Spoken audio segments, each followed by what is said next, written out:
सुमन की, जिसे हर चीज की नकल करने की आदत थी। उसकी इस नकल करने की आदत से उसकी सास और पति दोनों ही बहुत परेशान रहते थे। सुमन की एक सहेली थी जिसका नाम था रीमा।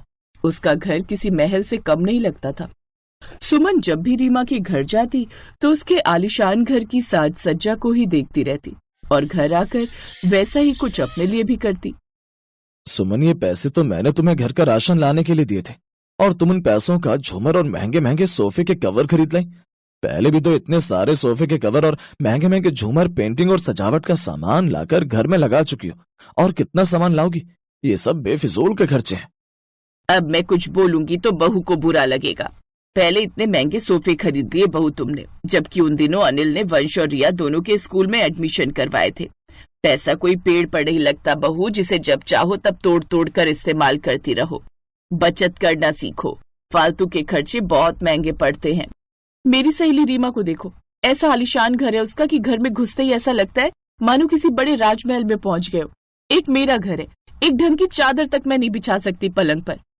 सुमन किसी की नहीं सुनती थी, उसके जो जी में आता था वो वही करती थी। एक दिन सुमन रीमा के साथ उसकी ननद पल्लवी के घर गई। रीमा की ननद पल्लवी बहुत पैसे वाली थी। पल्लवी, ये मेरी फ्रेंड सुमन है, इसका बहुत मन था कि मैं तुम्हें इससे मिलवाऊं, तो आज मैं इसे भी लेती आई। बहुत अच्छा किया तुम लोग, बैठो, मैं तुम्हारे लिए चाय नाश्ता मंगवाती हूँ। रामू, सबके लिए नाश्ता लेकर आओ। पल्लवी, तुम्हारी रसोई तो बहुत चमचमा रही है। पल्लवी की रसोई शीशे की है, इसी वजह से चमक रही है। अभी कुछ समय पहले ही पल्लवी ने नई शीशे की रसोई बनवाई है।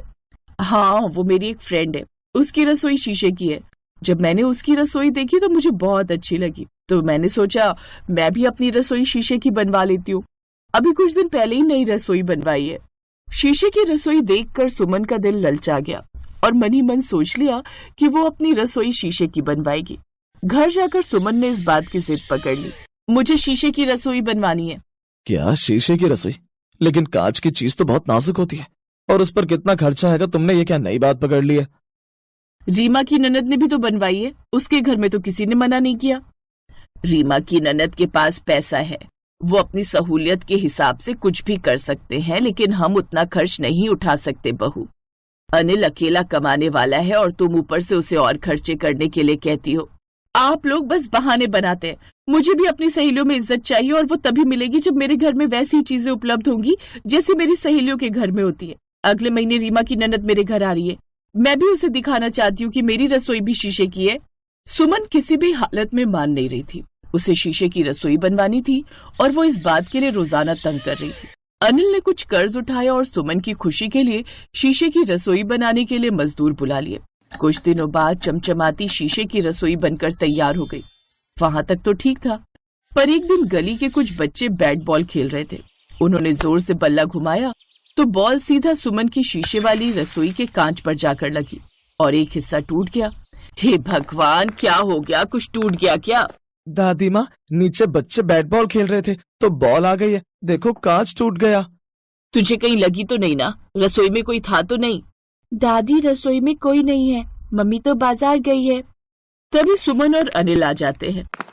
और बनवाओ कांच की रसोई, देखो जाकर रसोई का हाल। बच्चों ने गेंद मारकर रसोई का शीशा तोड़ दिया है, अब ठीक करवाओ, क्योंकि ठीक नहीं करवाई तो बिल्ली चूहा कुछ भी अंदर आ जाएगा। बच्चे भी तो बहुत शरारती हो गए गली के, मैं भी जाकर उन्हें बताती हूँ। बच्चों को बताकर कुछ नहीं होगा, गलती तुम्हारी है। तुमने ही शीशे की नाजुक रसोई बनवाई। मोहल्ले में इस तरह की रसोई नहीं बनती। सुमन, ये सब उस जगह पर अच्छा लगता है जहाँ पर आसपास भीड़ नहीं होती, एकांत एरिया होता है। अब तुम भाषण क्यों दे रहे हो? जाकर किसी मरम्मत करने वाले को लेकर आओ। अब जो भी पैसे लगेंगे ठीक तो करवानी पड़ेगी ना। गर्मियां शुरू हो गई और अब धीरे धीरे रसोई से धूप अंदर आने लगी। सुमन ने पर्दे भी लगा दिए, फिर भी रसोई में गर्मी बहुत थी। पर्दे लगाने से रसोई में घुटन होने लगी। इस वजह से सुमन को शीशे की रसोई में हर समय गर्मी महसूस होने लगी। सुमन थोड़ी परेशान हो गई। क्या हुआ बहू, तुम्हें इतना पसीना क्यों आ रहा है? वो शीशे से धूप बहुत आ रही है, इसलिए पसीना आ गया। शीशे से ना सूरज की रोशनी आती है।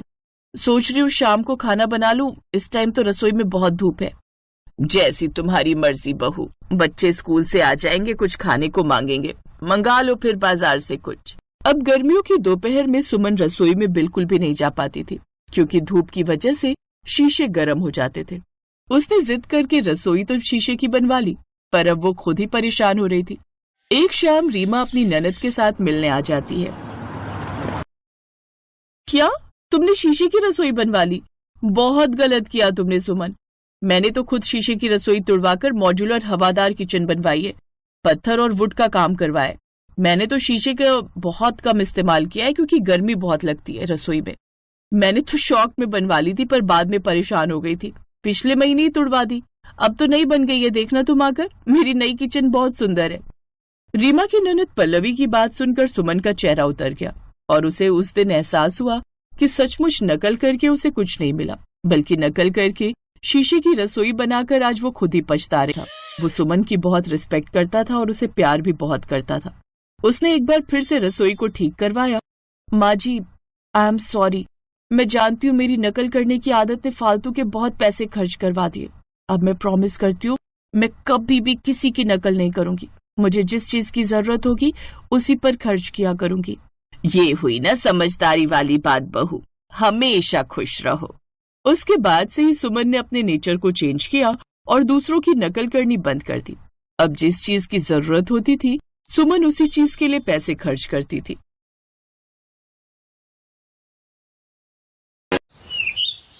शीशे के सामने खड़ी 14 साल की सगुन रानी की तरह सर पर चुनरी डाले और ढेर सारे नकली गहने पहनकर खड़ी थी। तभी उसका पिता खेत से घर आता है। अरे वाह, मेरी रानी बिटिया कितनी प्यारी लग रही है। बाबा देखना, एक दिन आपकी ये रानी बिटिया भी ना बड़े से महलों की रानी बनेगी। हाँ हाँ, मेरी रानी बेटी जरूर एक दिन बड़े घर की रानी बनेगी। बिल्कुल राजकुमार जैसा दूल्हा मिलेगा इसे। हाँ हाँ, हम अपनी रानी बिटिया के लिए ऐसा ही राजकुमार ढूंढेंगे। शगुन के बाबा एक किसान थे जो खेतीबाड़ी का काम करते थे। शगुन की बचपन से ही ख्वाहिश थी कि उसकी शादी एक बड़े घर में हो, जहाँ सब कुछ सोने से भरा हुआ हो गई। अब शगुन को ना चाहते हुए भी घर के सारे काम करने पड़ते, खेतीबाड़ी से लेकर गौशाला तक के। एक रोज उनके गांव में मुखिया की बेटी की शादी थी। शगुन भी उस शादी में गई थी, जहाँ एक अमीर घर के लड़के निखिल की नजर उस पर गई। आओ, ये लड़की तो कितनी खूबसूरत है। अगर मेरी शादी इससे हो जाए तो लाइफ सेट हो जाएगी। क्या बात है बेटा, तुझे ये लड़की पसंद आई? हाँ पापा, वो। तभी वहाँ मनोहर भी आ जाता है। शगुन बिटिया, चलो अब घर चलते हैं, बहुत देर हो गई। मनोहर तू? संजय मेरे दोस्त, कैसे हो तुम? बड़े सालों बाद लौटा है अपने गांव। हाँ, तू तो शहर में जाकर वहीं का होकर रह गया। क्या करूं दोस्त, काम में इतना उलझ गया कि वापस लौटने का मौका ही नहीं लगा। तू तो कितना बूढ़ा हो गया रे मनोहर।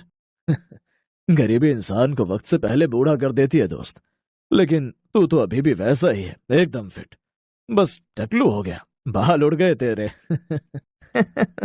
दोनों दोस्त उस रोज खूब बातें करते हैं। निखिल और शगुन भी चोरी छुपे एक दूसरे को देखे जा रहे थे। वो मनी मन एक दूसरे को पसंद करने लगते हैं, लेकिन धनंजय और मनोहर ये बात समझ जाते हैं। लगता है मनोहर, अब हमारी दोस्ती को रिश्तेदारी में बदलने का समय आ गया है। तो क्या तुम इस गरीब की बेटी को अपने घर की बहू बनाओगे? दोस्ती यारी में अमीरी गरीबी कुछ नहीं होती दोस्त। और मैं पहले भी किसान ही था, तो वो शहर चला गया और खुद का काम शुरू किया तो किस्मत चमक गई। मैं जाकर तेरी भाभी से इस बारे में बात करता हूँ, फिर जल्द ही शगुन बिटिया को अपने घर की बहू बनाकर ले जाएंगे। ये वादा है मेरा। ये वादा कर धनंजय वहां से चला गया। उसने घर जाकर अपनी पत्नी से इस बारे में बात की, लेकिन गरीब घर की लड़की को बहू बनाने के लिए वो बिल्कुल भी तैयार नहीं हुई। कुछ दिन बाद खबर आई कि मनोहर भी इस दुनिया से चला गया। ये खबर मिलते ही धनंजय निखिल के साथ गांव पहुंचा और अपने दोस्त का अंतिम संस्कार किया। लेकिन धनंजय ये बात अच्छे से जानता था कि उसकी पत्नी अब शगुन को अपने घर की बहू कभी नहीं बनने देगी, इसलिए उसने निखिल और शगुन की शादी करवा दी और शगुन को बहू बनाकर शहर ले आया। शगुन का बचपन का सपना पूरा हो गया और अब वो बड़े घर की बहू बन गई, लेकिन उसकी सास को वो पसंद नहीं थी। तुम अपने दोस्त की मैयत में गए थे या उस गरीब की बेटी को बहू बनाने? तमीज से बात करो और मिला। अब वो इस घर की बहू है। बड़ी बहू, जाओ अपनी देवरानी का गृह प्रवेश करवाओ। जी पापा जी। शगुन जब घर के अंदर आती है तो घर के अंदर रखी सोने की घड़ी, सोने का शोपीस देखकर हैरान रह जाती है।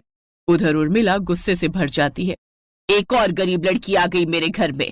पहले ये बड़ी बहू कम थी क्या जो एक और गरीब आ गई यहाँ? अपनी बकवास बंद करो और मिला। और ये मत भूलो मनोहर भी पैसे वाला ही था। वो तो उसके भाई ने उसके साथ धोखा किया और अब शगुन जो है जैसी है इस घर की बहू है। धनराज के समझाने पर गुस्से में उर्मिला वहां से चली जाती है। रात को शगुन अपने कमरे में जाती है। ये मेरी तरफ से गिफ्ट है। वो क्या है ना, सब कुछ इतनी जल्दी में हुआ कि मैं तुम्हें कोई गिफ्ट दे ही नहीं पाया। और हाँ, माँ की किसी भी बात का बुरा मत मानना। नहीं, माँ जी की किसी बात का मुझे बुरा नहीं लगा। उनका गुस्सा होना जायज है और आप चिंता मत कीजिए, मैं जल्द ही माँ जी के दिल में जगह बना लूंगी। और एक गरीब घर की लड़की ऐसे घर में आई है जहाँ हर चीज सोने की है, सोने के बर्तन, सोने का टेबल, सोने का बेड, हर चीज। तो थोड़ा वक्त तो माँ जी को लगेगा ना एक गरीब बहू को अपनाने में। शगुन अपने सोने से भरे ससुराल की चकाचौंध देखकर बहुत खुश होती है। अगले दिन, शगुन, आज आपकी मुंह दिखाई की रस्म है। ये लो, इस सोने की थाल में तुम्हारे लिए बहुत सारे सोने के गहने हैं। तुम इनको पहनकर तैयार हो जाना। कुछ ही देर में गेस्ट आते ही होंगे तुम्हारी मुंह दिखाई के लिए। इतने सारे गहने मेरे लिए जेठानी जी? सचमुच हम दोनों तो बड़ी ही किस्मत वाली हैं जो ऐसा सोने से भरा ससुराल हमें मिला है। शगुन, आज तुम ये चकाचौंध देखकर अपने सोने की चीजों से भरे ससुराल को देखकर खुश हो, लेकिन आगे चलकर यही तुम्हारे दुख की वजह भी बनेगा। वाह, ये तो बड़े अच्छे घर में आ गई तू शगुन। यहाँ तो सब कुछ सोने का ही है, और अगर मैं वही अपने रिश्तेदारों के साथ रहती तो जिंदगी भर उनकी बातें ही सुनती रहती। हे राम, ये तो इतने सारे गहने हैं। इतने गहने पहनकर तो मैं थक ही जाऊंगी। ऐसा करती हूँ, ये सोने का सेट ही पहन लेती हूँ। ये रानी हार, कमरबंद, इतना सब तो मैं नहीं पहन पाऊंगी। बड़ी बहू, मैंने तुझे थाल भरकर गहने दिए थे छोटी बहू को देने के लिए, लेकिन तू इसे 4 गहने पकड़ा कर आ गई। और तू छोटी बहू, तेरी आंखों पर भी पर्दा पड़ा था क्या? तुझे दिखाई नहीं दिया कि हमारे घर में हर चीज सोने की बनी है, लेकिन फिर भी तू ये 2 गहने पहनकर आ गई। माँ जी, जेठानी जी ने तो मुझे ढेर सारे गहने ही दिए थे, लेकिन वो मैंने ही जानबूझकर नहीं पहने क्योंकि इतने गहने मुझसे पहने नहीं जाने थे। छोटे घर से आई तुम गरीबों से और क्या ही उम्मीद कर सकती हूँ मैं? इतने गहने कभी देखे ही नहीं होंगे तूने। आज शाम को हमें मिस्टर मल्होत्रा के बेटे की शादी में जाना है। तुम दोनों शाम को सोने के सारे गहने पहनकर तैयार रहना, हम सब शादी में जाएंगे। जी माँ जी। शाम को वो सभी तैयार हो जाते हैं। वो सभी कार में बैठकर निकल पड़ते हैं, लेकिन रास्ते में काफी जाम था, जिसे देख उर्मिला अपने ड्राइवर से कहती है, ड्राइवर, गाड़ी काली पहाड़ी वाले मोड़ से ले चलो। लेकिन मैडम, रात को उस रास्ते पर जाना ठीक बात नहीं है। वो सुनसान जंगल वाला रास्ता है। हाँ माँ जी, मैंने भी सुना था वहाँ काफी लुटेरे रहते हैं। कुछ नहीं होगा, घबराओ मत। ड्राइवर, गाड़ी घुमाओ। उर्मिला के आगे किसी की नहीं चलती। ड्राइवर उस रास्ते से गाड़ी लेकर जाता है। कुछ दूरी पर सुनसान वाले रास्ते पर चलते हुए कुछ गुंडे उनकी गाड़ी रोककर खड़े हो जाते हैं और सबको गाड़ी से बाहर निकालते हैं।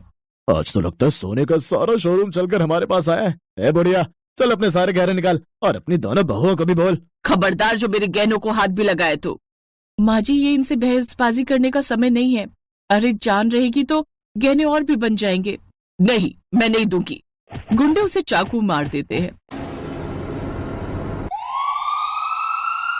अब मुझे समझ आ गया है कि ज्यादा सोने में रहना और दिखावा करना कभी कभी कितना भारी पड़ सकता है। अब बहुओं, मैं तुम्हें कभी नहीं बोलूंगी कि तुम इतने सारे गहने पहनो। अब जो तुम्हारे मन में आए वैसा ही पहनो, वही करो। अब तो मैं कभी इतने गहने ना पहनूं। उस दिन के बाद से उर्मिला ने कभी भी अपनी बहुओं को ढेर सारे गहने पहनने के लिए नहीं कहा।